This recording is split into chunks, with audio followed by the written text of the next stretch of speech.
ففاز بمقابلة الملك. فقال الملك لملائكته حيوه، فنزل الحبيب إلى الأرض وقال: ليس للكون إله إلا الله فوحدوه.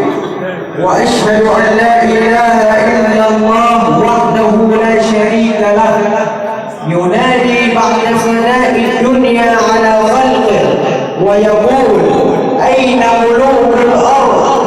بل أين فرعون وهامان؟ أين الذين نوروا الدنيا بسطوتهم وذكرهم في الورى ظلم وطغيان؟ هل أبقى الموت ذا عز لعزته، أو هل نجا منه بالسلطان إنسان؟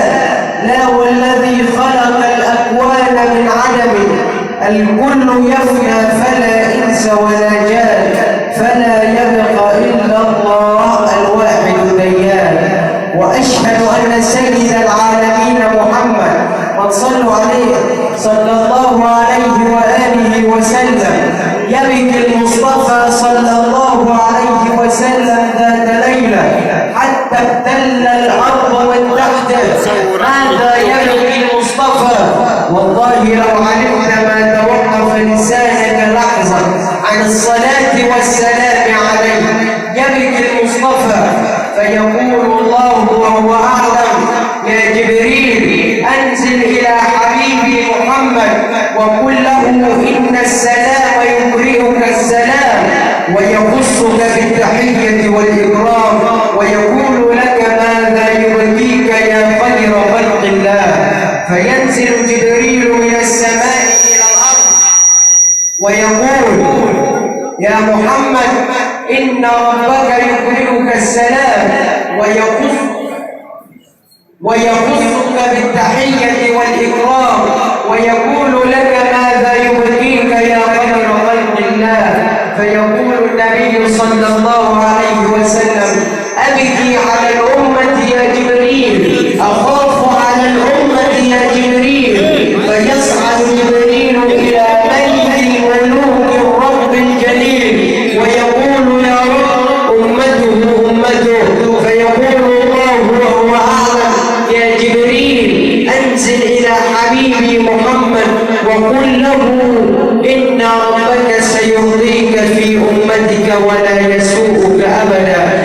اسمع يا من لا تصلي على النبي صلى الله عليه وآله وسلم. يقول المصطفى صلى الله عليه وسلم: من صلى علي صلاة صلى الله عليه بها عشر، ومن صلى علي عشر صلى الله عليه بها 100، ومن صلى علي 100 زاحم كذبه كذبي على باب الجنة.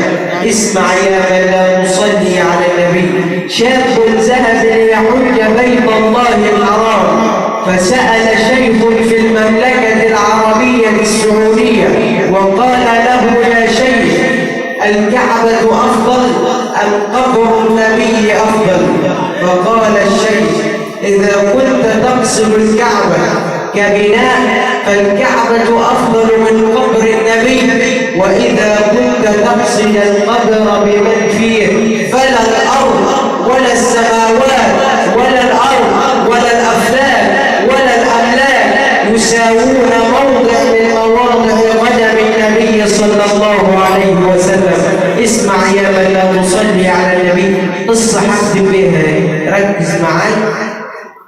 فتاة كان النبي صلى الله عليه وسلم يأتي لها كل ليلة في المنام، فجاء ليلة لم يأتي لها المصطفى في المنام، فذهبت إلى شيخ وقالت له: يا شيخ، والله والله والله قصة حقيقية.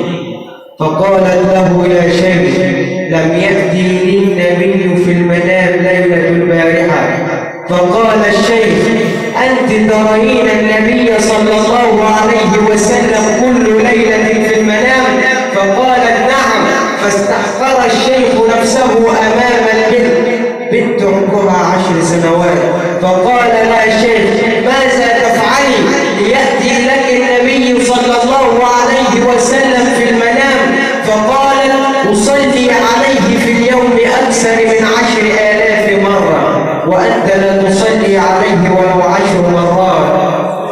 صلى الله عليه وسلم. سألت مكة عن حبيب قلوبنا قالت مليحا بالورى ومعبرا.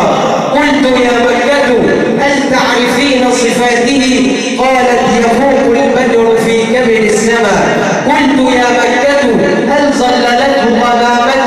قالت نعم وزراع الشاة كلما. قلت يا مكة هل كلمته غزالة؟ قالت نعم والضب جاء وسلما. قلت يا مكة باق الحمام بغاره؟ قالت نعم والعنكبوت مقيما. قلت يا مكة حج النبي في منى؟ قالت نعم حج وطاف وأحرما. قلت يا مكة قصدي أزور المصطفى؟ قالت سافر لأرض طيبة والحمى. قلت يا مكة هل تعرفين حبيبنا؟ قالت محمدا شفيعي من صلى وسلم. يا رب أذقنا حلاوة قربه فوالله لو أذاقها إبليس لجاء وأسلم. إبليس لو ذاق حلاوة قرب النبي لا يجي ويسلم. أقدم كلامي هذا أعزي الأستاذ مدحت السيد فرج في فقيدته، وأعزي الشيخ محمد السيد فرج في فقيدته، وأعزي عمنا الحاج السيد فرج في فقيدته، وأعزي عائلات الفقه أجمع، وأقول لهم وبشر الصابرين، وأقول لكل المتوفاة رحمة الله عليها يا أيتها النفس المطمئنة ارجعي إلى ربك راضية مرضية فادخلي في عبادي وادخلي جنتي. أسأل الله رب العالمين أن يتقبل الوالد المتوفى بواسع رحمته.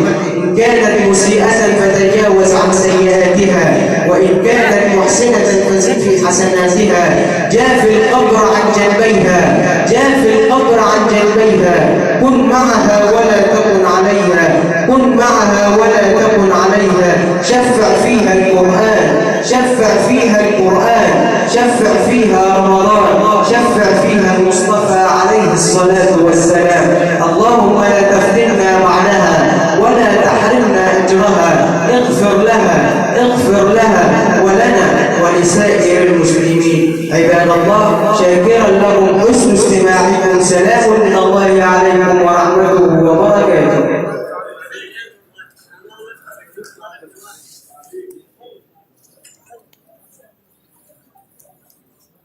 استنى. ايوه ايوه.